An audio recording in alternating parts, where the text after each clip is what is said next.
Tërkohën këtyre ditëve po shohna për live që po flitet për ndërtimin e një kishe në Zagorë të Vushtrisë.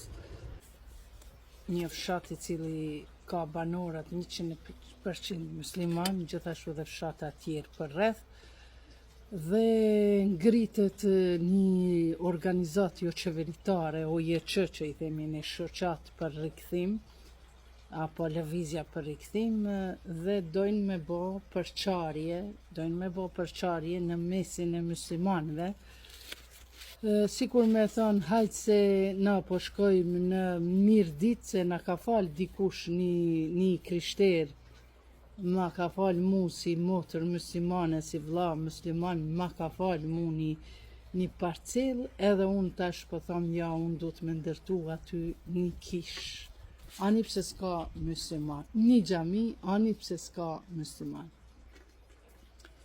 Prandaj të dashur miq, kjo është e qëllimshme për me i përqa muslimanët dhe krishterët, që nuk është në favor të bashkimit ton kombëtar, të bashkëjetesës, të mirëqenjes, të harmonisë fetare. Prandaj duhet kemi kujdes, se është një fjalë popullore, thot të vegjlit i hajnë mollët, e të mëdhenjt i kërcasin dhëmbët. Prandaj ne jemi shumë të vetëdijshëm që lëvizja për rikthim e ka qëllimin vetëm të përçarjes, dhe duhet ta dini se lëvizja për rikthim nuk e ka statusin e komunitetit, e një komuniteti, se ka dallim pra krijimi i komunitetit të një grupi, qofshin sekteve muslimane, apo që është komunitet tarikatët që janë nda prej bashkësisë islame, apo komuniteti i jevrejve që kanë kriju komunitet dhe pritet me u zbatu ligji për lirit fetare, dhe ato vetëm janë komunitete. Prandaj, lëvizja për rikthim nuk është komunitet dhe nuk ka të drejtën e saj të zhvillimit të aktiviteteve fetare.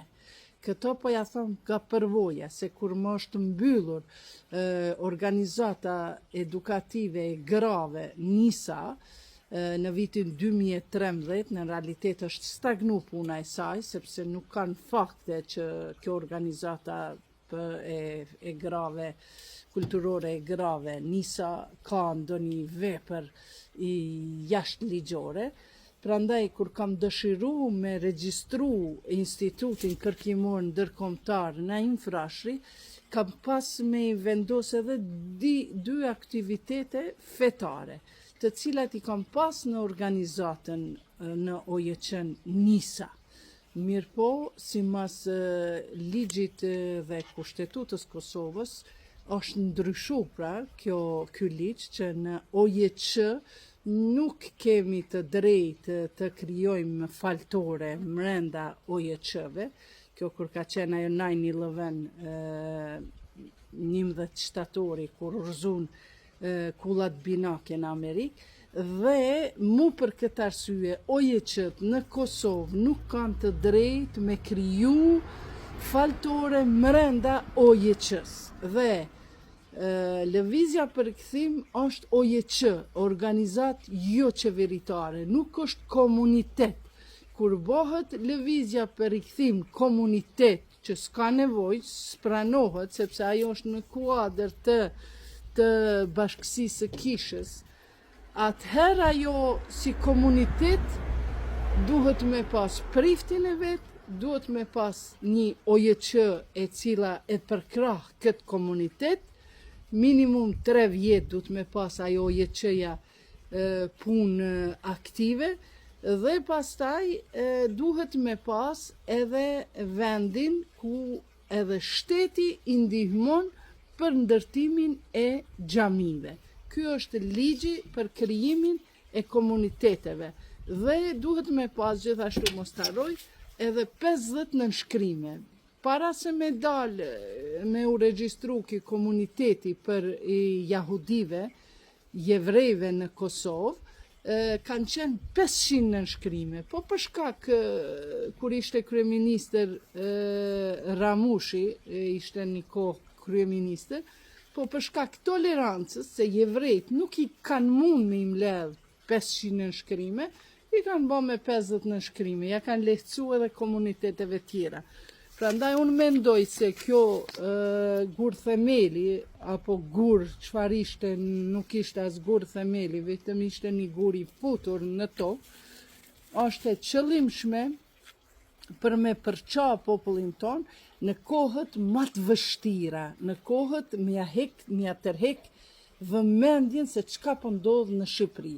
Shqipëria po shitet, Shqipëria po falet, turqve, arabëve, izraelitëve, amerikanëve, ku ta di unë, me rëndësi Shqipëria është në gjendje në kauzë shumë të madhe politike dhe është në gjendje rreziki për humbjen dhe përçarjen, coptimin e Shqipërisë lokma dhe plus kjo është duke ndodhur, kjo vendosja e këtij guri të kishës që dua të ndërtohet, është duke ndodhur mu në kohën kur në Shqipëri, po kundër kushtetutës së Shqipërisë, po krijohet një komunitet apo një shtet bektashian, që nuk ka kurrë çfarë as drejtësie, as logjike të tjera.